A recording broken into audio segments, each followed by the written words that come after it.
नमस्कार, PGS news में आपका स्वागत है। पीजीएस न्यूज हर रोज लाता है हरियाणा से जुड़ी सभी महत्वपूर्ण और काम की खबरें। तो बिना समय गवाए जान लेते हैं। पहले जानते हैं मौसम का हाल। हरियाणा में एक बार फिर से ठंड बढ़ गई है। 3-4 दिन में न्यूनतम और अधिकतम तापमान सामान्य बने हुए थे, मगर आज न्यूनतम तापमान फिर से सामान्य से कम पहुंच गया। वहीं न्यूनतम तापमान में आई इस गिरावट से किसान परेशान हो गए हैं। किसानों का कहना है कि अगर यह 4 डिग्री से नीचे चला गया तो सरसों की फसल खराब हो सकती है। जनवरी माह के अंत में तथा फरवरी माह की शुरुआत में न्यूनतम व अधिकतम तापमान दोनों ही तापमान सामान्य रहने लगे थे। न्यूनतम तापमान जहाँ 8 डिग्री तक चला गया था, वहीं अधिकतम तापमान भी 22 से 23 डिग्री सेल्सियस चल रहा था, जिसके कारण न केवल लोग सोच रहे थे कि अब सर्दी समाप्त हो जाएगी, बल्कि सामान्य तापमान रहने से किसान भी खुश थे। आगे समाचारों में, हरियाणा के चरखी दादरी में करीब 2 माह पहले यातायात व्यवस्था को दुरुस्त करने के उद्देश्य से शहर के 5 चौक चौराहों पर ट्रैफिक लाइटें लगवाई गई हैं। एक सप्ताह पहले नगर परिषद चेयरमैन ने नारियल फोड़ इन लाइटों को शुभारंभ कर यातायात पुलिस के हैंड ओवर कर दिया था, लेकिन आधी अधूरी व्यवस्था के चलते ये लाइटें शुरू नहीं हो पाई। जेब्रा क्रॉसिंग नहीं होने या ये कहें कि जेब्रा क्रॉसिंग बनाने लायक सड़कें ही नहीं होने के कारण 70 लाख की लागत से लगाई ये लाइटें महज 100 पीस बनी हुई हैं। आगे समाचारों में, हरियाणा के 33 लोगों की अमेरिका से वतन वापसी हुई।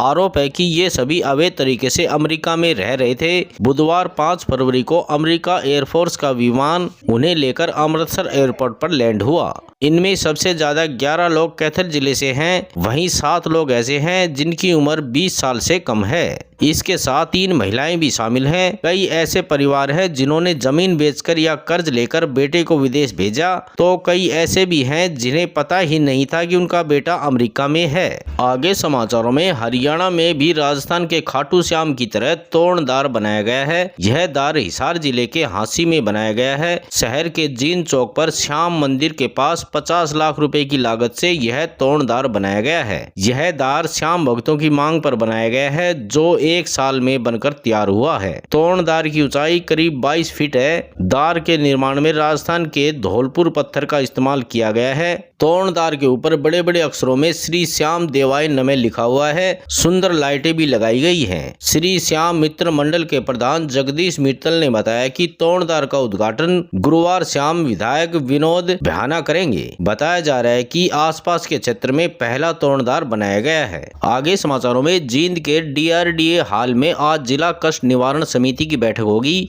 इसकी अध्यक्षता शिक्षा मंत्री महिपाल डाडा करेंगे। बैठक में कुल 21 शिकायतें रखी जाएंगी। इनमें से 11 शिकायतें पिछली बैठक की पेंडिंग पड़ी हैं। 7 माह पहले जुलाई 2024 में लास्ट बैठक हुई थी। आगे समाचारों में, हरियाणा में निकाय चुनाव की घोषणा के बीच सरकार ने मंगलवार को 103 अधिकारियों के ट्रांसफर कर दिए। इसमें 12 IAS और 11 IPS के अलावा 67 HCS और 13 HPS अधिकारी भी शामिल हैं। हालांकि 4 फरवरी को मुख्य निर्वाचन आयुक्त धनपत सिंह ने कहा था कि सरकार बिना मंजूरी के ट्रांसफर नहीं कर पाएगी। ऐसे में इस लिस्ट को लेकर सवाल खड़े हो रहे हैं कि इस बारे में चुनाव आयोग से परमिशन ली गई है या नहीं। इसको लेकर निर्वाचन आयुक्त धनपत सिंह ने कहा कि इस बारे में मेरे पास शिकायत नहीं आई। अगर कोई शिकायत मिलेगी तो आयोग इसका संज्ञान लेगा। इस लिस्ट में भाजपा की राज्यसभा सांसद किरण चौधरी का फोन न उठाने वाले SDM को भी बदल दिया गया है। SDM सुरेश कुमार बाडड़ा में तैनात थे। 2 हफ्ते पहले उन्होंने सांसद का फोन नहीं उठाया तो किरण चौधरी सीधे दफ्तर पहुंच गई थी और फटकार लगाई थी। आगे समाचारों में, फसलों के MSP की कानूनी गारंटी समेत 13 मांगों को लेकर पंजाब हरियाणा के संबू और खनौरी बॉर्डर पर चल रहे किसान आंदोलन को